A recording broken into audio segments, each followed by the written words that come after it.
You know, in olden time, they say a curse placed on a person will last for 4 generations.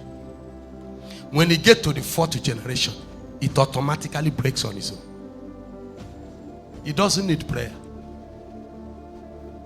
Do you know there was a curse pronounced on a bastard shall not enter into the congregation of Israel till their 10th generation. It was a curse by the Lord. Then Judea, who has the blessing and the covenant of producing kings in Israel by their father Jacob, who pronounced on him and from in between your life shall the lawgiver come. The scepter shall be in your hand and will never depart from Judea. Unto you shall the gathering of your brethren be, for you shall rule Israel. That was his covenant. That was his blessing. But when it was time to start producing kings, Judea couldn't produce any. Judea couldn't produce a king. He was giving birth, but no king was coming. So Israel was without a king, and they were being ruled by prophets and judges. Nobody knew that there was a curse upon Judea's lineage. How did that curse come on Judea?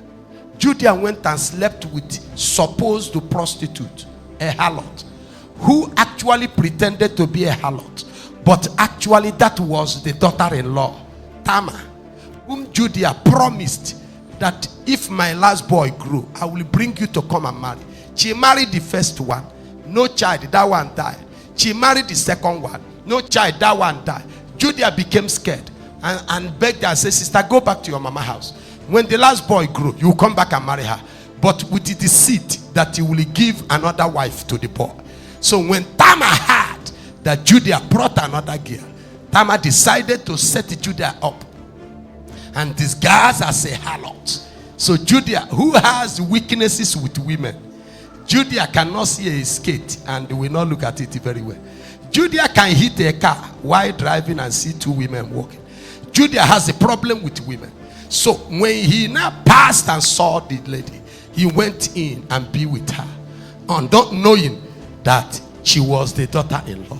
So when he stayed with her, and when he finished, he checked and said, I forgot I didn't come with the money. I don't have what to pay you as a prostitute. I didn't even ask you how much is a night. She said, well, since you have already done it without asking for price, I need you to pay as you want to pay. He said, I don't have anything. Can you allow me tomorrow? I will bring it to you. He said, that means you are asking me for credit. You slept with a harlot on credit? He said, yes. He said, no problem. I can allow you on credit. But you will give me collateral, something I can be holding, to be sure that you will bring the money tomorrow. Judas said, okay, no problem. From head to toe, what do you like in me? Let me give you. The lady, I needed to hear what the lady requested. She said, give me that ring, that signet. Bible calls it signet on the finger. Do you know what that signet means?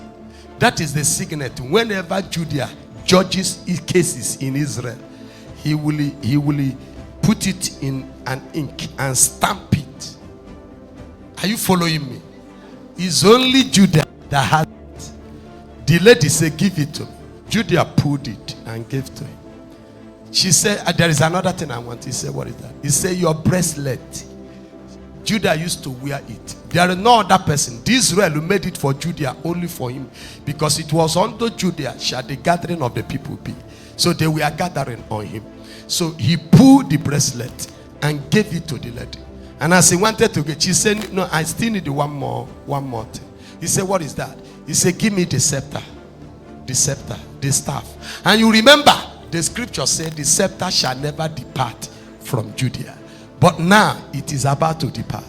So, the moment he said, give me the scepter, Judah carried his scepter and gave to her. She collected the 3 items. These 3 materials are the royal material that makes Judea the leader and the judge.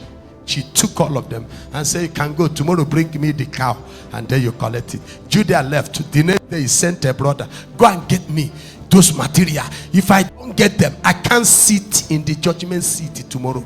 I can't stay with the council of elders. The staff is what I use to declare judgment. The ring is what I use to stamp what I decree. The decoration is my royal apparel. Please, I can't clamp without them.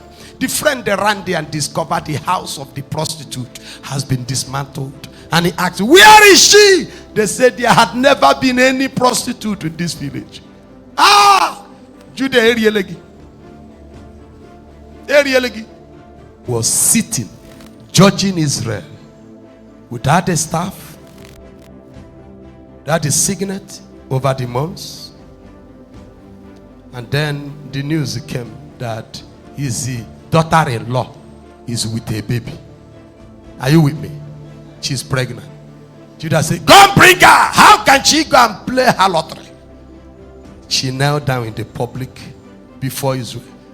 Tell me, who is responsible? Two of you shall be cursed. He let it say, please, my Lord. He said, you must mention. He said, I don't want to mention because the person is someone that is not good for Israel to know that is the one. Judah said, if you don't mention it, we shall stone you to death. And then as they drag her to stone her to death, she said, okay, if that is the case, my Lord, don't stone me. Somebody bring my handbag. There are 3 items inside there. Whoever that owns it in Israel is responsible for this. You know, whatever that may be there is not iPhone. It's not white hank. It's not something popular. It's not something common.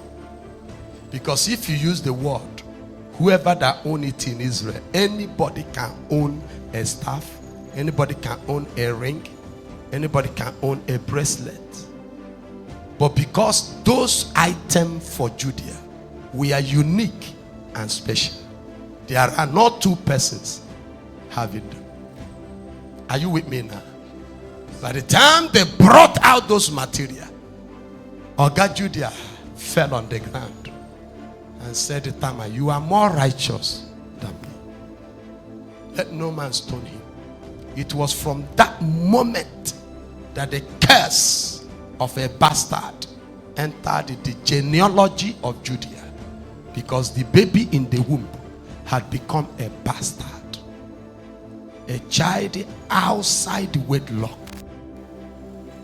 From that child till we get to David, the yoke, the curse break without prayer. Meaning there is a set time for troubles, sicknesses, and affliction to expire. And we go many people who develop an illness that then got tired of treatment. All of a sudden, they realize one day that the sickness have just disappeared on its own without medication. And my spirit kept saying, the time has come.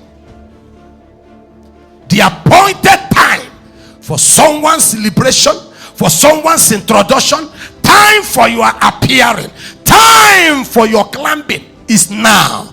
No far away. The seconds will click, the minute will hang, and it will be announced. Every yoke you carry will break on their own. Every obstacle shall be cleared out. Every hindrance shall be shattered.